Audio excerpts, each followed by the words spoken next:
This is the Online Learning Podcast. Welcome to episode 8.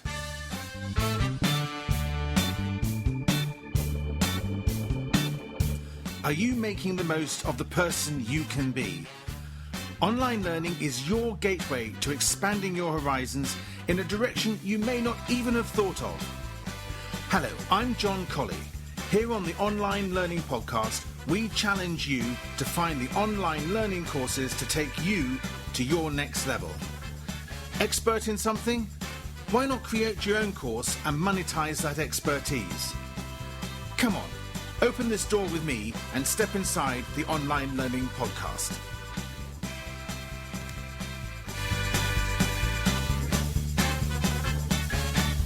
Welcome to episode 8 of the Online Learning Podcast, and thank you very much for spending time with me today.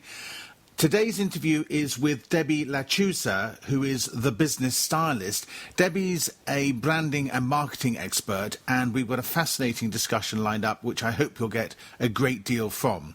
But before we do that, of course, let's go and look at this week's marketing tip. And now, the Online Learning Podcast's marketing tip of the week. This week's marketing tip is all about being everywhere, and I've stolen that from the great online passive income expert Pat Flynn, whose philosophy is to be everywhere, and on that basis you're most easily discovered. So today's tip is all about making sure that you've got links to your Udemy courses in your social media descriptions wherever you can. Now, I know with Facebook there used to be problems about putting links into the images and things, but that has since, I believe, been relaxed somewhat. But you do need to be careful you don't contravene any of the social media platforms' rules when you do this. But certainly including them in your LinkedIn profile, including them in your Google Plus profile, making sure you've got some reference to them on your Twitter header in your description. All this helps to make you more findable and make your courses more findable. And ultimately, it's a form of passive marketing, because anybody who finds your social media presences would also then get an opportunity to link and go and find you on Udemy.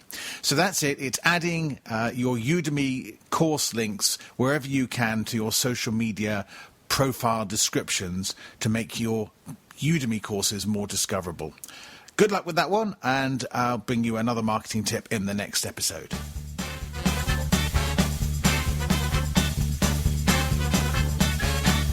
Now it's time for this week's interview, and I'm very excited to be able to bring you a discussion I had with Debbie LaChusa, who is the business stylist.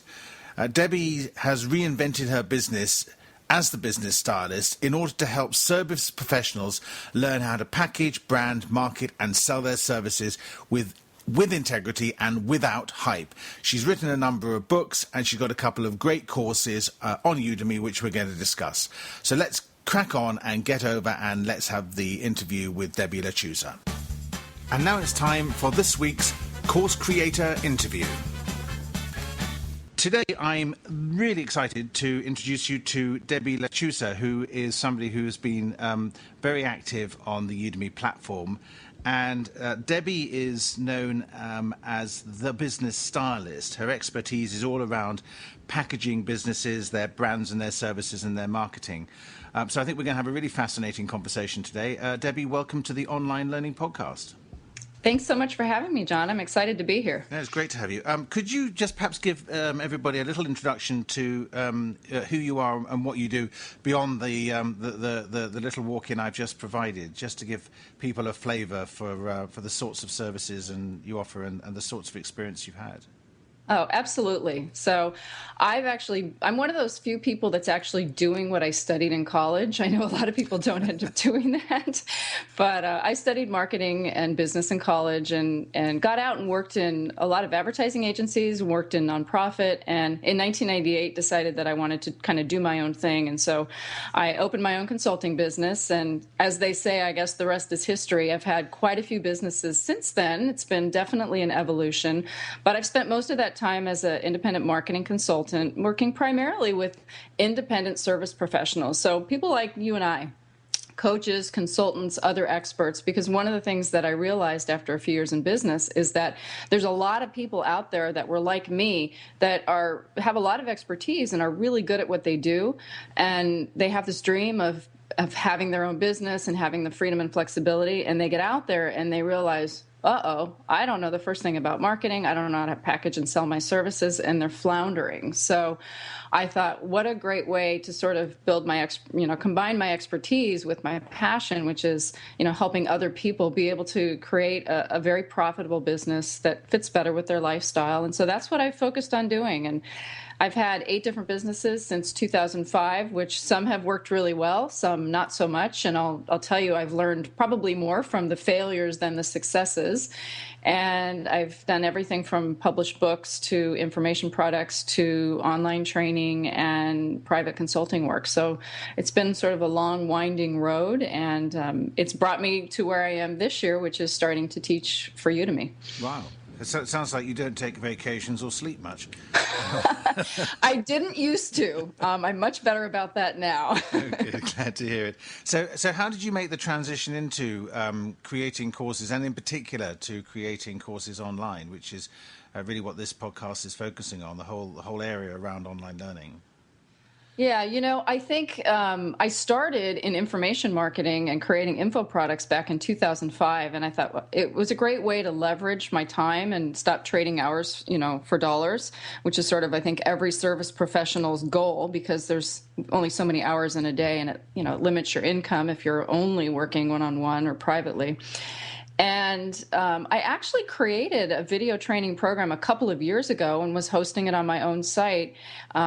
Didn't get a lot of traction with it. It was a great program. It was very comprehensive, and the people in it loved it. But as you know, sometimes it's tough, even if you have a good following, to really sort of do that on your own. And so I had set an intention at the beginning of this year that I wanted to do more teaching. And to be honest with you, I wasn't really sure what that was going to look like. I didn't know if I was going to end up teaching college or just teaching independently. And very shortly after setting that intention, I was contacted by Udemy and asked to join the faculty. And I'd heard of online education before that, but I had not heard of the Udemy platform. So I did my due diligence and checked around and decided to go ahead and give it a go, and launched my first course in April. And in terms of when you say join the faculty, are you working with Udemy more closely than just producing your own courses? Or because I think in some of the when you first join, there's some excellent resources for getting started. And am I mistaken? But did you produce one of those videos? No, I've actually contributed to, I have some, and part of their How to Create a Course, they asked me to write a blog post and share some of what I learned creating my first course. But no, beyond that, I'm not any more closely connected to them than anyone else might be. Yeah. I just, with the sort of the quality and the area you're working in, I mean, it's a really interesting area for anybody who's creating courses, because, they are obviously marketing and branding is so critical. Now, I'm looking at the Udemy page as I am now. I know you've got 3 courses up there, and we're going to try and spotlight down on one. Could you just briefly introduce the 3 courses you've made so far, and then tell us which one you'd like to focus on? Sure, absolutely. So my first course, my flagship course, is How to Market Yourself as a Coach or Consultant. And that one really came based on the private work that I've been doing, and it takes people through the very same process that I do when I work with private clients. So I felt like that was a natural place to start, because it was a process that was very well honed in. My second course is How to Brand Yourself in Your Business, and I'm very much known as a branding expert for service professionals. So again, that was sort of a natural place to go for me. I had a process that I had created to help people brand themselves, which I think there's a lot of misunderstanding in the service professional market about what branding is. A few years ago, when social media came on the line, everybody was talking about personal branding, and there's personal branding, there's corporate branding, there's branding for service professionals, and they're all a little bit different. So I felt like I needed to get out there and really show people how to do it for themselves. And then my third course is how to use content marketing to become known as an expert. And that's based on my personal experience going from a local marketing consultant with basically no online footprint in 2004 to becoming a pretty well-known marketing person. And marketing is a very competitive arena online, just by using a variety of different content marketing avenues over the years. So I felt like, most service pros don't have a lot of money to spend on marketing, and content marketing is a great way to leverage your time and your expertise instead of your pocketbook. And so that's why I created that course. And I would love to focus on my flagship course, which is the How to Market Yourself, because I think that's really the foundation for most service professionals, that whether you're teaching on Udemy or you're a consultant or a coach, it's more important almost to know how to market and set up your business and package your services than it is to actually be good at what you do. Because if you're just good at what you do and no one knows about you, you're going to have a hard time making it. Yeah, and I can see that. I mean, one of the reasons I got into blogging and podcasting and everything 3 years ago is we're a small corporate finance advisory business based in Mayfair in London, and there are 6 of us. And I won't go into the whole story, but the bottom line was, our website was brochureware. And I needed to get the message out, and that's how I got started in all this. And 300 blog posts later, and 68 podcast episodes later, and I'm still at it. And yeah. I'm sure I could learn a lot from. Actually, what I really needed to have done is to have done your course when I was starting, and would probably be a lot further forward, and would save myself a lot of time and trouble. Let's look at your How to Market Yourself as a Coach or Consultant course. Then, can you just sort of broadly sort of talk through in perhaps a little bit more detail what it's covering, and what the approach you've taken to get that message across? Yes, absolutely. It actually covers a proprietary process that I created. It's interesting. Almost every coach or consultant, that's primarily who I work with, that comes to me in the same situation. They've gotten their coaching certification, or they've decided, I want to go out on my own as a consultant. And the first thing they do is go out and create a website and some business cards. And then they get out there and they expect the clients to show up. And they all come to me and they're like, I don't have any clients. And they might have a beautiful website and a great brochure, but they don't have the clients. And so my perspective is always that when you create your website first, or any marketing materials, you're actually starting at the end. And there's a lot of things that you need to do before you can even create your first piece of marketing. And so the course really walks you through some pretty basic steps in figuring out who you are, figuring out what you do, and how it serves your ideal clients, and how to package that in a way that's going to really get them the best outcome, and also so that you can market that outcome. Because most consultants and coaches are out there marketing their time, they're marketing their process, they're marketing what they do.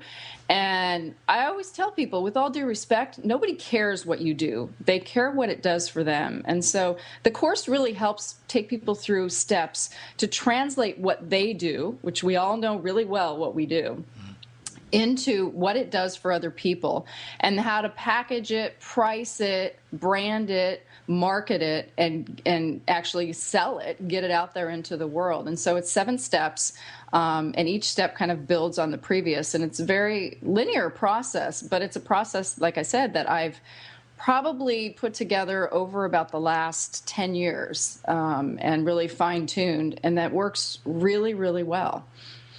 Yeah, very, very interesting, because I mean there are so many people out there, and actually, I probably class as one of them myself, where you do fly a bit blind, and if you're coming from in a big corporate environment and you're setting out on your own for the first time, you will have never gone through this thought process, because that's always been dealt with by either HR or the marketing department or the sales department or some other department of Big Blue or big corporate, and you don't have that knowledge and those skills. Can you talk a little bit about the sort of people you've worked with? I mean, obviously no names and no pack drill, but the sorts of consultants, the sorts of areas they're working in. Because I imagine this is not a sector-specific course in any way, is it?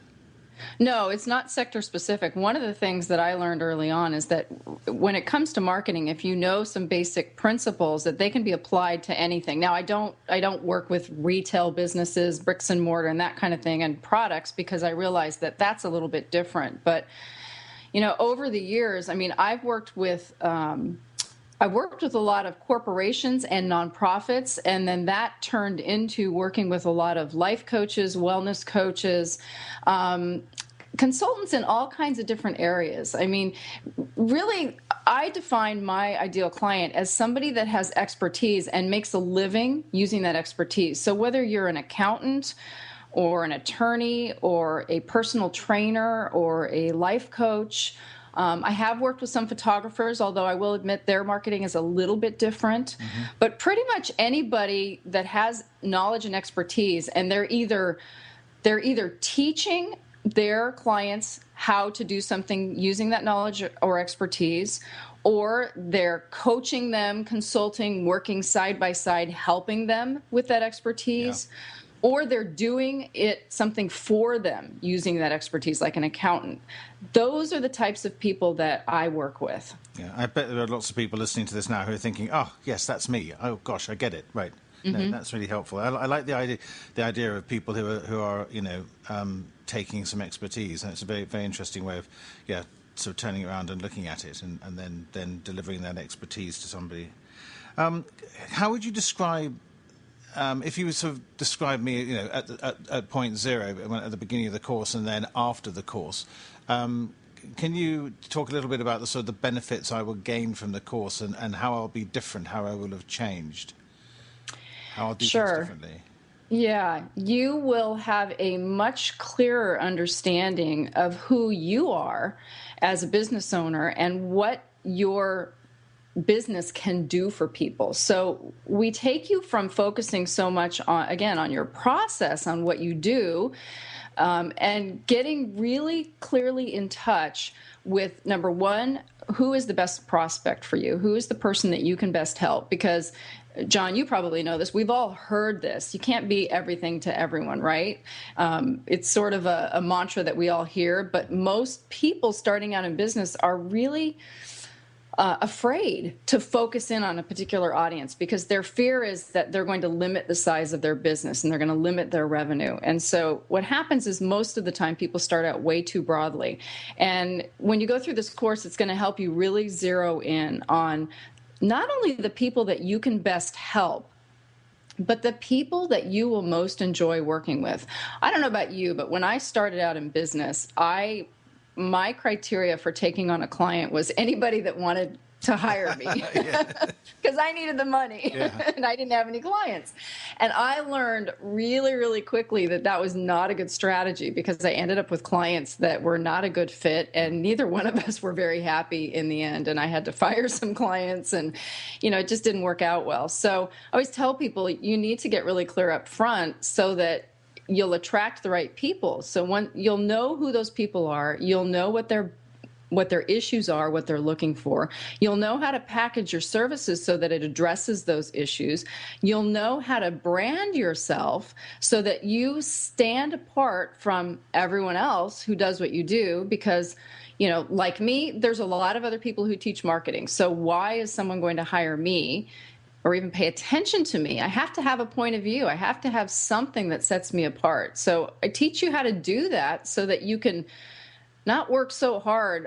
I sort of look at it this way. If you're in a room with 100 people, you have to scream pretty loud for them to hear you. If you're standing up on stage and you have a microphone, you don't have to scream so loud. You've got people's attention. So I'm helping people get up onto that stage with that microphone and set themselves apart as an expert in a specific area that they want to be known for so that they can attract the people who really want that. Yeah, very interesting. How do you deal with the question, and I see this in my business quite a lot and end up having to turn away a lot of people, but I'm sure for people who are particularly not necessarily in the accounting or in the sort of professions, but who are doing softer issues and softer consulting, how do you deal with the issue of payment and getting paid? Because one of the problems I have is I have a lot of startup companies who come to me and they want me to work contingently, and we've had to say absolutely not, we can't do it.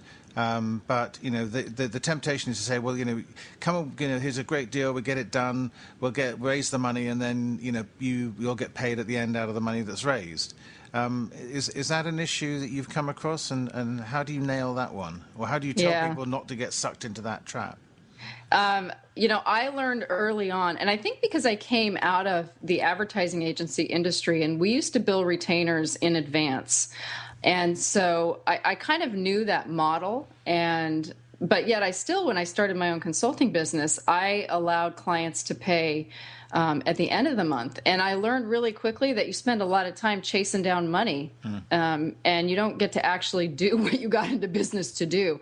So I very, very quickly changed my model to the model that I had learned in my career, which is everything gets paid up front. And that's what I teach my clients. Ideally, as a coach or a consultant, you want to get the money talk off the table at the beginning so you can focus on working with the client and doing what you do. And if it's constantly about worrying about getting paid or chasing down invoices that are late, it damages the relationship. It takes away from what they hired you to do, and it doesn't really serve anybody. So yes, there are people who just can't afford to work with you. There's always going to be those people. Yeah. And so one of the nice things about being able to have a course on Udemy, and I always had, information products or books or something else, is that for those people that just can't afford to work with you privately, if you have another offering that's a lot lower investment, certainly it's not the same as working with you side by side, but they can at least, you can direct them somewhere, they can get some help. But I think you have to be firm in what you're offering, what the value is, and you have to select an audience that can afford it, even if it's a bit of a stretch, and just be willing to tell other people, I'm sorry, this is what it costs, this is what it's worth. Yeah. Yeah, and I think that's very interesting. One, by the time I've paid the air flight to San Diego in order to get the consulting from you, I think I'm much better off taking your course online. But the other thing, on a more serious note, is that I read somewhere that particularly where services are concerned, people value them much more before they're delivered, and they psychologically value them much less after they know the answer. And therefore, any model that is predicated on being paid after the event, particularly in the consulting space, you're almost creating a problem for yourself, because the client will be eager for the knowledge before you give him all your expertise. And then once he's got it, he somehow thinks he owns it. And his interest, his motivation for paying you, or for making sure that the check goes out on time, or whatever it is. I'm not suggesting they're going to renege on the contract, but there's no urgency on their part to get the invoice paid once you've given them all the answers. I agree that there is that element going on. And just to let you know, I consult over the phone, so you don't have to fly to San Diego. That's one of the reasons I started my own business, so I could be home more. Yeah, but I think that's part of it. And I also think that part of it, too, I've had this situation with clients, even clients who I've allowed to pay monthly, is that if they don't have the money at the start and they have really good intentions of doing everything that you're teaching them or that they need to do to earn that money. But sometimes people get in their own way and they don't actually take action. And so if they're coming in thinking, I'm going to pay for it with the money I'm going to make as I'm doing this, and then they have some mindset issues or some things that hold them back from taking action, and that money doesn't start rolling in, or, and I've had this happen too, something in their financial situation changes, they have an emergency, and so then the money that they had set aside to pay you gets used for something else. And you're right, all of a sudden it's not so much of a priority. Yeah. Yeah, no, it's a really tough, and particularly if the consultant is used for working for a corporate where all the billing and everything is handled centrally, and then suddenly it's down on your plate, and you have to have these conversations with the client and make sure that the invoice gets sent out and the invoice gets paid.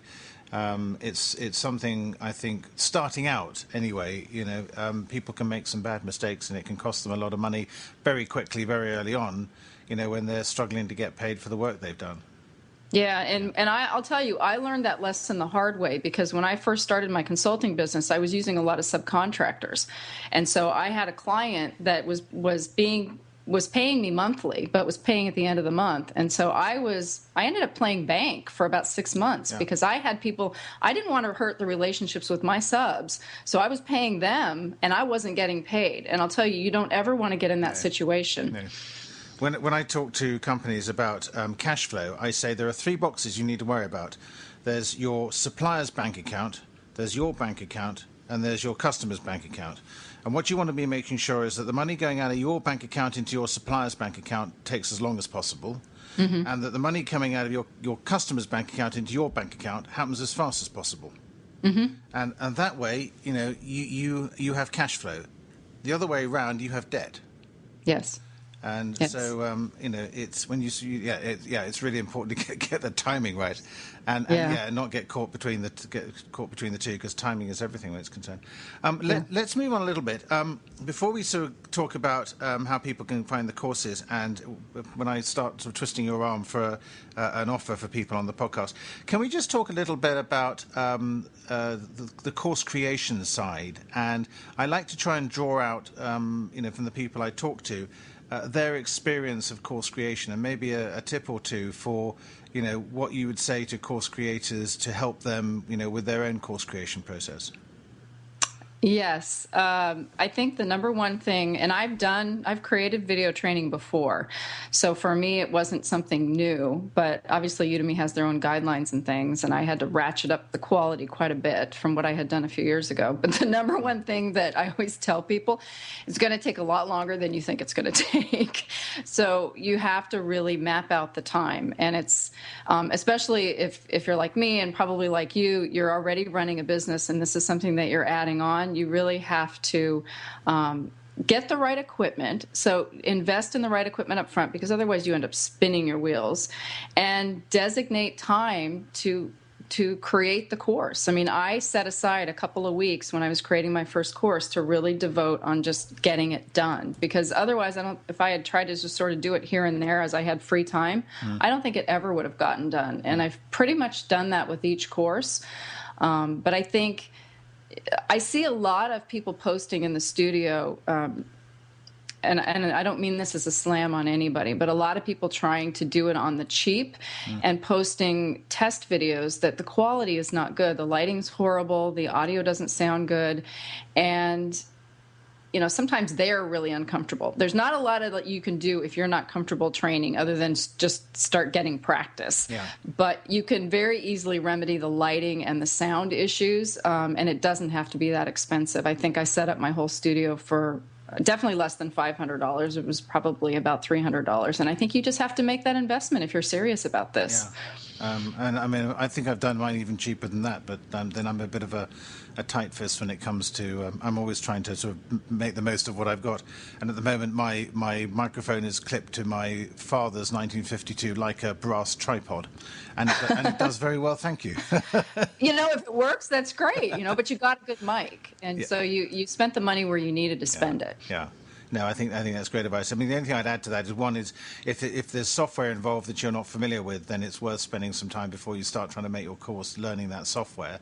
And I'm not going to point anybody to any particular courses on Udemy at this point, but there are courses free and paid, but you can certainly look for free courses which may be able to help you with learning some of that software. I've taken a course recently on ScreenFlow, which taught me some stuff I didn't know about ScreenFlow, and I've been using ScreenFlow for over a year. So it's I mean, in a sense, go back to Udemy if you need to learn some stuff about some of the stuff you're doing, as it were. Absolutely. Is another thing. But no, that's really good advice, and it does take a long time. My first course, I think, by the time I finally got it together, it took me about 6 months to put it together. But I fell into exactly the same trap you just described. Yeah, and mine came together pretty quickly. I also tell people, start with what you know. My first course that I created came together relatively quickly because it was a process that I was already using. All of the materials already existed. The content pretty much existed, so it was pretty easy to put together. And I think, if you're trying to reinvent the wheel on your course and learn a new platform and learn how to put together video-based training, that's a lot to bite off. So if you can start with what you know and minimize the things you have to learn to create that first course, I think it's also helpful. Yeah, no, great advice. Thank you for that. Let's move on and just talk a little bit about how people can access your courses. And we had a little conversation before we started where I reached across the Atlantic and applied the Chinese burn to your arm to get you to be very generous with a discount. What can you offer our listeners today? Yeah, I'm happy to offer your listeners half off my courses. I really, want to support what you're doing and thank them for being here and listening. So my course we're going to offer to them for $49. That's fantastic. Thank you very much. That's really generous, because that's going to be a big help to anybody who's trying to get started. So the How to Market Yourself as a Coach Consultant normally sells for $97. And what code are we going to choose for that? What code do you want to use for that? We are going to use OLP49. So that's really generous. I did try and persuade you to do something as well on your other two courses. So what can you offer the online learning community on those two? Yes. So let's just make it easy on people. We will give them half off all my courses, and we'll make the coupon code really easy. So for my How to Brand Yourself and Your Business, let's make that one OLP49. Okay. And for my How to Use Content Marketing to Become Known as an Expert, that course is a little bit less expensive. So let's make that one OLP25. Brilliant. That's really kind. That's extremely generous. And I'm sure, as I say, they will really appreciate that and get a lot of benefit from it. How can people find you, Debbie? Where can they go to learn more about you and what you're doing? The best place is for them to go to thebizstylist.com. So it's biz, B-I-Z, stylist.com. That'll take them to my main website, and that's kind of the hub for everything that I do. Brilliant. And, of course, if they want to search out your courses on the Udemy platform, they just got to put your name into the search platform, and that's Debbie, and LaChusa is LaChusa. Yes, right, it yeah. is. And they'll also find my How to Market course listed as one of the top marketing courses. So if they click on the little marketing courses button, it's the first course listed. Now, I will set up a pretty link, which will be a jbdcolley.com / and it'll be the How to Market Yourself as a Coach Consultant will be HYMC. The branding course, How to Brand Yourself and Your Business, will be HTBY, How to Brand Yourself, and the other course will be HTUC. And just to be absolutely transparent, those four codes will include the discount code, and they will also use the Udemy affiliate system. So if you want to support the podcast, then use those codes. If you want to be much more generous to Debbie, that's great too, and you can go straight into the Udemy site and use the codes she's just described, and that'll get you the same discounts, and the proceeds will just then be split between Debbie and Udemy, and that's very cool as well. You'll be able to find all these links and all these codes on the show notes, and that'll be at jbdcolley.com / OLP008.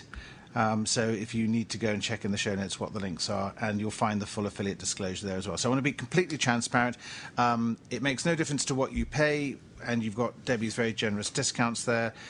If you just want to do it through her, that's great, and I'm sure she's done all the hard work. She really deserves it. If you want to share the love with the affiliate scheme, you can do that too. So, Debbie, thank you very much indeed for your time today. It's been great to have you along, and having seen your posts and things on the Facebook groups, to finally meet and talk to you. So thank you for that. I wish you a lot of luck with your courses on Udemy. I shall keep a very close eye on what you're doing and what you're putting out. Thank you for being a guest on the Online Learning Podcast. You're welcome. Thanks so much for having me. Have a great day. Talk to you soon. You too.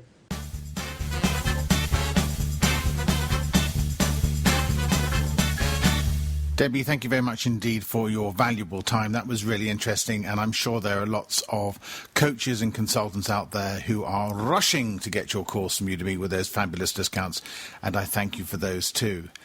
So that's it for our interview. Now let's move on and let's have our free course recommendation for this week. Let's take a look at this week's free course of the week. This week's free course recommendation is Video Marketing for Profits. So I'm keeping the marketing theme going. And the author of the course is Montina Portis. The course is all about how to use video marketing to increase your profits, and she shares her experiences, her strategies and her tactics. Now, at the end of the course, you end up with a complete infograph that outlines all the tips, and it's a very concise but very effective course, which I think you'll get a lot from.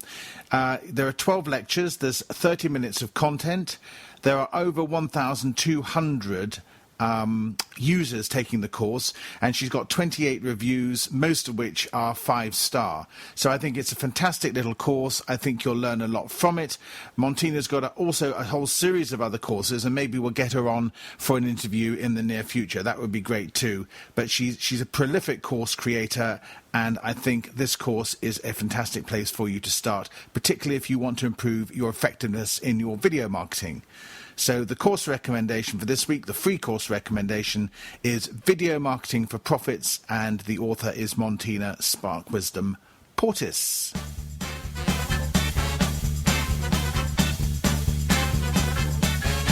So that brings us to the end of another show. Thank you very much for spending the time with me today. Don't forget you can get all the details and the links in the show notes, which are at jbdcollley.com/OLP008.